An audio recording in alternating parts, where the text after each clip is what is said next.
Bonjour à tous, voici la troisième vidéo sur les mathématiques pratiques où nous allons parler de partage et de mélange.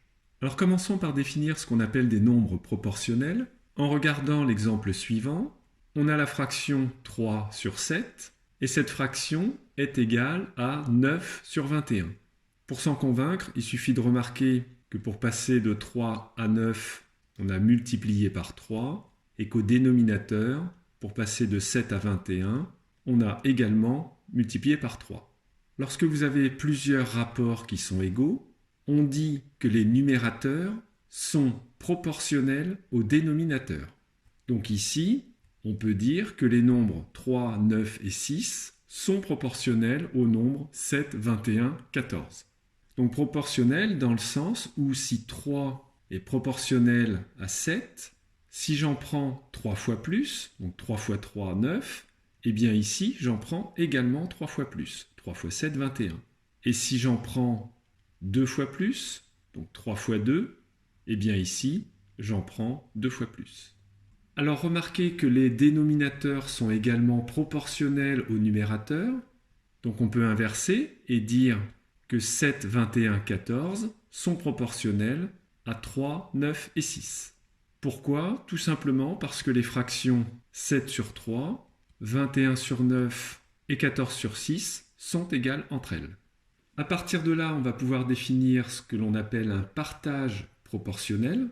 Donc la définition du partage d'une certaine quantité, par exemple 18, proportionnellement à des nombres donnés, donc je vais prendre comme nombre 7, 21 et 14, c'est trouver des nombres qui vont être proportionnels à 7, 21, 14, donc je vais noter A, B et C, telle que la somme fait la quantité du départ. Donc si je fais A plus B plus C, il faut que ça me fasse 18.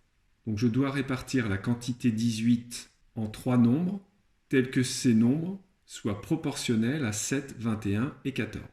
Alors on va voir tout à l'heure une formule générale qui permet de répondre à ce problème, mais pour l'instant, regardons la première égalité entre ces deux fractions. Qu'est-ce qu'elle nous dit? Eh bien, elle nous explique comment partager 12 proportionnellement à 7 et 21. Pourquoi? Parce que 3 et 9 sont des nombres proportionnels à 7 et 21, et lorsque je fais la somme 3 plus 9, j'obtiens 12. Donc j'ai bien partagé 12 proportionnellement à 7 et 21. De la même façon, si on regarde l'ensemble des trois fractions, ça nous explique comment partager 18, c'est-à-dire 3 plus 9 plus 6, proportionnellement à 7, 21, 14. On peut voir encore d'autres partages proportionnels dans cet exemple, en regardant les deux derniers, qui nous dit comment partager 9 plus 6, c'est-à-dire 15, proportionnellement à 21 et 14. Et si on regarde le premier et le dernier, on sait comment partager 9 proportionnellement à 7 et 14. Alors maintenant, voyons comment dans la pratique on fait pour partager une quantité proportionnellement à des nombres. Donc on va commencer par le plus simple, c'est j'ai une quantité Q et je veux la partager proportionnellement à deux nombres que je vais noter N1 et N2. Par exemple, j'ai 100 €, je veux les partager entre deux enfants proportionnellement à leur âge, 8 ans et 12 ans. Donc l'enfant de 12 ans aura plus d'argent que celui qui a 8 ans. Avant de vous donner la formule générale, voyons une technique de raisonnement qu'on appelle la fausse hypothèse. C'est-à-dire qu'on va supposer que le premier enfant aura 24 €. Donc on met une valeur probablement fausse, mais on va voir qu'elle nous permettra à l'étape suivante de trouver la valeur exacte. Donc j'ai 8 et 12. Donc si 24, je l'associe au 8, ça veut dire que 24 divisé par 8 doit être égal à ce nombre-là divisé par 12. Dit autrement, l'autre enfant aura 12 fois le rapport 24 sur 8, donc qui vaut 3. Donc il aura 36 €.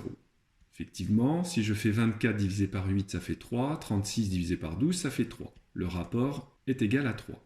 Le problème, comme j'ai mis une valeur au hasard ici, c'est que la somme 24 plus 36 me donne 60, qui n'est donc pas la quantité que je voulais partager. Donc dans un second temps, on peut se demander comment on passe de 60 à 100. Donc là, il ne faut pas se dire on ajoute 40 €, puisque si on ajoutait 40 € pour cet enfant et 40 € pour cet enfant, on aura 64 et ici 76, et la somme ne fait pas 100. Il faut plutôt se dire par quel nombre je dois multiplier 60 pour arriver à 100. Donc ça, c'est très facile. Vous avez 60, vous écrivez multiplier, vous voulez 100, donc vous mettez 100, et vous ne voulez plus du 60, donc vous divisez par 60. Donc vous voyez que le 60 et le 60 vont se simplifier, et on aura bien 100. Donc si on le fait, le premier enfant aura 24 € multiplié par 100 divisé par 60, et le deuxième enfant, 36 € multiplié par 100 divisé par 60. Donc là, c'est un calcul qu'on peut faire de tête. Il y a un 0 qui se simplifie. 24 divisé par 6, ça fait 4. Et 4 fois 10, ça fait 40. Et pour le deuxième, on simplifie les zéros. 36 divisé par 6, ça fait 6. 6 fois 10, 60. Donc on a bien 40 plus 60 qui donne 100. Et les nombres 40, 60 sont proportionnels à 8 et 12. Si on veut en être convaincu, vous faites la fraction 40 divisé par 8, 60 divisé par 12, et dans les deux cas, ça donne 5. Alors trouvons mathématiquement la formule générale, et ensuite on va voir dans la pratique comment on fait. Donc si je veux partager une quantité Q proportionnellement à un nombre N1 et N2, c'est que je suis en train de chercher Q1 et Q2, tels que ces deux fractions soient égales à un certain rapport, donc que je note R. Donc on peut en déduire que Q1, c'est N1 multiplié par R. De la même façon, Q2, ça va être N2 fois R. Et regardez ce qui se passe si maintenant je fais la somme de ce qui est à gauche et la somme de ce qui est à droite. Donc à gauche, j'ai Q1 plus Q2. Mais qu'est-ce que c'est Q1 plus Q2? C'est tout simplement la somme que j'essaie de partager. Et à droite, je vais avoir N1 plus N2, le tout multiplié par R. Donc je peux en déduire que R, c'est la quantité que je cherche à partager sur la somme des deux nombres. Donc c'est terminé. J'ai la formule générale qui me dit ce que je dois donner à la première personne et à la deuxième personne. C'est donc le rapport Q divisé par N1 plus N2, que l'on voit ici, multiplié par N1, puisque la quantité Q1, c'est N1 fois R, et de la même façon pour Q2, on retrouve le rapport ici, et cette fois-ci, il est multiplié par N2. Donc voici la règle. Pour partager une quantité en partie proportionnelle à des nombres N1, N2, et il peut y en avoir d'autres, donc N3, N4, on va diviser la grandeur de départ, donc Q, par la somme N1 plus N2 plus N3, et ensuite multiplier successivement le résultat obtenu par N1, ensuite par N2, ensuite par N3. Donc concrètement, si je cherche à partager 100 € proportionnellement à 8 et 12, je commence par faire 8 plus 12 qui est égal à 20. Je divise Q, c'est-à-dire 100, par cette somme, donc 20. Donc 100 divisé par 20, ça fait 5. Et je vais multiplier ce résultat, donc ce 5, par les différents nombres N1, N2, etc. Donc nous, le premier nombre, c'est 8. Donc si je fais 5 fois 8, ça fait 40. Et si je fais 5 fois 12, ça fait 60. Donc on retrouve bien le 40 et le 60. Alors voyons sur un deuxième exemple que c'est vraiment très facile dans la pratique. J'ai 3 ouvriers qui ont reçu 1184 € pour un travail fait en commun. Le premier ouvrier a travaillé 12 jours, le second 15 jours et le troisième 10 jours. Quelle somme revient proportionnellement à chacun? Donc on veut partager 1184 € proportionnellement au nombre 12, 15 et 10. Donc dit autrement, la somme que l'on va verser au premier ouvrier sur le nombre de jours qu'il a travaillé, ça doit être la même chose, le même rapport que la somme que l'on va verser au deuxième ouvrier sur le nombre de jours qu'a travaillé le deuxième ouvrier, et pareil pour le troisième. Mais quel est ce rapport? Eh bien, je regarde la somme à partager sur la somme des différents nombres. Donc ici, 12 plus 15 plus 10. Donc il suffit de prendre le nombre qui est là et de le diviser par la somme des nombres qu'on nous donne. Une fois qu'on a ce rapport, on peut trouver les sommes à verser à chaque ouvrier. Donc pour le premier qui a travaillé 12 jours, ça sera donc 12 fois 32, il aura 384 €. Et pour le dernier qui a travaillé 10 jours, 10 fois 32, 320 €. Alors parfois on peut avoir des partages proportionnels un petit peu plus compliqués. Donc là on a 4 associés qui ont placé de l'argent dans une entreprise. Le premier 12 000 € pendant 15 mois, donc il a donné 12 000, 12 000, 12 000 15 fois. Le second 18 000 € pendant 9 mois, etc. L'entreprise fait un bénéfice de 41 070 €. Quelle doit être la part de chacun, mais proportionnellement à ce qu'il a placé dans l'entreprise. Donc la difficulté, c'est qu'on a à chaque fois deux nombres. Donc on peut se ramener ici à une durée unique en disant que si une personne a donné 12 000 € pendant 15 mois, c'est comme si elle avait donné donc 12 000 fois 15, c'est-à-dire 180 000 € en une seule fois, donc sur un mois. On fait la même chose pour les trois autres associés. Donc maintenant, on a bien des nombres et une quantité à partager proportionnellement. Donc au lieu de garder ces grands nombres, on peut également tous les diviser par 100, c'est-à-dire éliminer 2 zéros, et dire que l'on cherche à partager les 41 070 € proportionnellement à 1800, 1600, 1425 et 2000. Donc on peut maintenant appliquer la règle qui est de faire la somme de ces nombres-là, donc 6845, et ensuite de regarder la quantité à partager divisée par 6845 et de le multiplier par le nombre correspondant. Donc 1800 fois 41 070 divisé par 6845, ça fait 10 800 €. Ça, c'est la somme qui va revenir au premier associé. On fait pareil avec le deuxième en mettant cette fois-ci 1620, pour le troisième 1425 et pour le dernier 2000. On obtient ces quatre nombres et si vous faites leur somme, vous aurez bien 41 070 €. On peut également avoir des partages inversement proportionnels. Alors imaginons, on a une prime de 460 € que l'on veut verser à 3 salariés, proportionnellement à leur ancienneté, donc là on se dit c'est facile, mais inversement proportionnel, donc on dit également en raison inverse, de leur salaire. Ça veut dire que plus l'ouvrier sera ancien, plus sa prime sera élevée, mais en même temps, plus son salaire sera élevé, plus sa prime sera petite. Donc là, plus précisément, on nous dit que le premier ouvrier a une ancienneté de 8 ans et il gagne 2600 €. Le deuxième a une ancienneté de 12 ans et il gagne 1800 €. Comment trouver la prime de chacun? Eh bien, on va partager cette prime proportionnellement au nombre, que je note ici n dans le cas général, qui va être l'ancienneté, donc là c'est bien proportionnel à l'ancienneté, et inversement proportionnel au salaire. Donc il suffit de mettre le salaire au dénominateur. Remarquez que si un ouvrier est 2 fois plus ancien qu'un autre, eh bien sa prime sera 2 fois plus importante. Et inversement, si c'est son salaire qui est 2 fois plus important, eh bien la prime sera divisée par 2. Donc c'est tout à fait logique que l'ancienneté soit au numérateur et que le salaire soit au dénominateur. Donc si on cherche ces nombres-là, pour le premier ça fait 8 puisque son ancienneté est de 8 ans sur le salaire de 1600. Pour le deuxième 12 sur 1800 et pour le dernier 10 sur 2000 qui fait 1 sur 200. Donc on a bien la somme à partager et on a les trois nombres 1 sur 325, 1 sur 150, 1 sur 200. On applique la règle qui est de faire la somme des trois nombres qui va faire 23 sur 1560. Donc on peut maintenant trouver les primes de chacun. Donc pour ça, il faut prendre la quantité à partager et la diviser par la somme des nombres, donc 23 sur 1560. Et ça, c'est la même chose que 460 fois 1560 sur 23.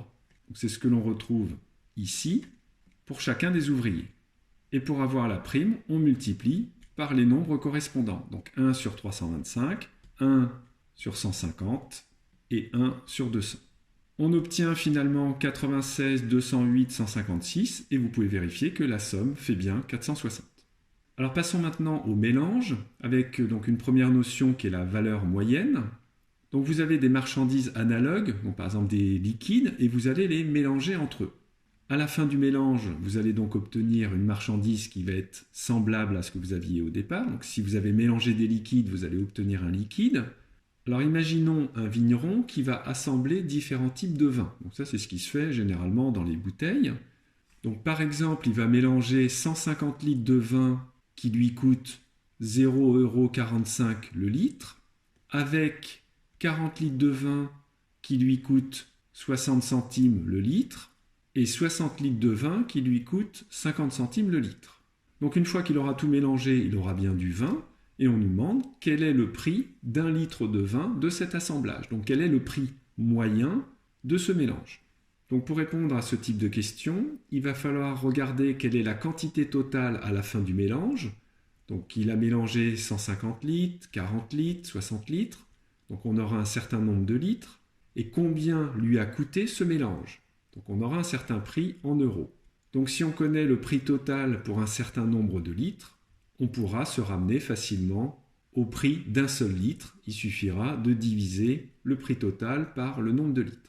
Donc pour trouver le prix total, eh bien ici, il a utilisé 150 litres de vin où chaque litre coûtait 45 centimes.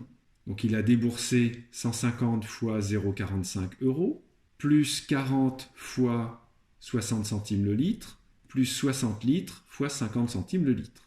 Donc à la fin, le mélange lui a coûté 121,50 €. Et quelle quantité, donc combien de litres il a obtenu? Eh bien 150 plus 40 plus 60, c'est-à-dire 250 litres. Donc le prix moyen pour un litre, c'est les 121,50 € divisé par le nombre de litres qu'il a réussi à faire. Alors on peut avoir le problème inverse. On a deux marchandises dont les caractéristiques sont connues. Par exemple, un premier vin qui coûte 50 centimes le litre et un autre qui coûte 1 € le litre. Et on va chercher dans quelle proportion il faut mélanger chacune de ces marchandises pour à la fin obtenir donc un mélange, donc une seule marchandise, dont vous voulez une certaine caractéristique. Donc pour être plus concret, imaginons que les deux marchandises, ce soit de l'eau chaude et de l'eau froide. Donc les caractéristiques, c'est qu'il y en a une qui est très chaude, l'autre qui est très froide. Et on veut obtenir donc une seule marchandise qui va être de l'eau tiède. La question c'est en quelle proportion on doit mélanger l'eau chaude et l'eau froide pour obtenir l'eau à la température qui nous intéresse. Donc une réponse possible, ça serait par exemple 30% d'eau chaude et 70% d'eau froide. Alors avant de vous donner une technique générale, voyons par un raisonnement comment on peut arriver à la bonne conclusion. Alors on nous dit dans quelle proportion il faut mélanger du café à 16 € le kilo et du café à 20 € le kilo pour obtenir du café à 17 € le kilo. Premier type de raisonnement, c'est de faire les calculs avec une valeur, par exemple 100 kg. Donc on part de 100 kg de café et on veut que ce café revienne à 17 € le kilo. C'est-à-dire que les 100 kg vont coûter 1700 €. Si on prenait uniquement du café à 16 €, on obtiendrait un total de 1600 €. Maintenant, au lieu de prendre les 100 kg, si je remplace un des kilos qui est pour l'instant à 16 € par l'autre café qui lui est à 20 €. Le prix total ne va plus être de 1600 €, mais il va être augmenté de 4 €, puisque le deuxième café coûte 4 € de plus que le premier. Donc à chaque fois que vous enlevez 1 kg de café à 16 € et que vous le remplacez par 1 kg de café à 20 €, vous augmentez le prix final de 4 €. Donc ce que l'on voudrait, c'est passer de 1600 à 1700. Donc nous, on veut gagner 1700 moins 1600, c'est-à-dire 100 €. Donc on doit remplacer 100 divisé par 4, c'est-à-dire 25 kg de café qui est à 16 € par du café à 20 €. Conclusion de ce premier raisonnement, en étant parti de 100 kg, je vois qu'il faut 25 kg de café à 20 € et donc le reste, c'est-à-dire 75 kg de café à 16 €. Mais le 100 kg qui est là, c'était simplement pour se fixer les idées. J'aurais pu mettre 1000 kg ou j'aurais pu mettre 1 gramme. Donc ce qui m'intéresse, c'est la proportion qu'il faut mettre de chacun des cafés. Donc on peut dire ici que la proportion est de 75% de café à 16 € et de 25% de café à 20 €. Alors voyons comment on peut faire un deuxième type de raisonnement. À chaque fois qu'on va utiliser 1 kg de café à 16 €, on va gagner 1 €. puisqu'on va le vendre 17 €. Et à chaque fois qu'on va utiliser du café à 20 €, on va perdre 3 €, puisque le café nous a coûté plus cher à le faire que le prix qu'on est en train de le vendre. Et bien pour avoir une compensation, si je prends 3 kg du premier café, donc je vais avoir 3 €, et 1 kg du deuxième café, je vais donc perdre 3 €. Au total, j'obtiendrai 0. Donc qu'est-ce que ça signifie en proportion? Eh bien, lorsque vous prenez 3 quantités du premier café, donc que ce soit des kilos ou des grammes ou des tonnes, il faut que pour l'autre café, vous en preniez un seul. Donc la proportion est de 3 pour 1. Alors là, on pourrait se dire, mais ce n'est pas le même résultat que tout à l'heure qui était 75%, 25%. Eh bien si, le rapport 75 sur 3, c'est bien la même chose que 25 divisé par 1. Et dans les deux cas, ça fait 25. Donc dans la pratique, on peut soit utiliser les raisonnements précédents, ou alors cette petite phrase en français qui nous dit que les quantités à mélanger devront être inversement proportionnelles aux différences entre les caractéristiques des marchandises et celles à obtenir. Donc si on reprend l'exercice sur le café, on nous dit que les quantités doivent être inversement proportionnelles à la différence entre la caractéristique que l'on cherche, donc moi je veux du café à 17 €, 17, 17, et les caractéristiques que l'on connaît. Donc on sait qu'on a du café à 16 € et du café à 20 €. Donc je fais la différence 17 moins 16 et 20 moins 17. Donc j'obtiens 1 et 3. Alors quels nombres sont inversement proportionnels à 1 et 3? Eh bien il y a par exemple 3 et 1. Inversement proportionnel, ça signifie que si vous faites le nombre qui est là multiplié par celui qui est là, ça doit être la même chose que le nombre qui est là multiplié par celui-là. Donc en échangeant le 1 et le 3, ça marche. Donc là, on a tout un tas de possibilités. Donc par exemple 3 et 1, 75%, 25%. Tous ces nombres-là sont inversement proportionnels à 1 et 3. Et c'est ça la réponse. Les proportions à mettre sont donc de 3 pour 1. Alors vous pouvez également utiliser ce qu'on appelle la croix des mélanges en mettant donc la valeur la plus élevée. Donc ici, ça va être le 20 € le kilo. La valeur la plus faible, donc pour nous, c'est 16. Et la caractéristique qui nous intéresse, donc nous, la valeur, c'est 17. Ensuite, vous faites donc cette croix et vous cherchez en diagonale les différences. Donc 17 moins 16, ça fait 1. 20 moins 17, ça fait 3. Donc on a tout de suite le résultat. Il faut mettre 3 quantités de café à 16 € pour une seule à 20 €. Alors dans cet exercice, ce n'était pas fini puisque à la fin, on voulait 24 kg de café. Donc on a une quantité précise. Là, on a simplement les proportions à mélanger. Donc on est ramené à partager 24 kg proportionnellement aux chiffres 1 et 3. Donc ça, on sait faire. On commence par additionner les deux valeurs, donc ça fait 4. On divise la quantité par 4, donc ça va faire 6.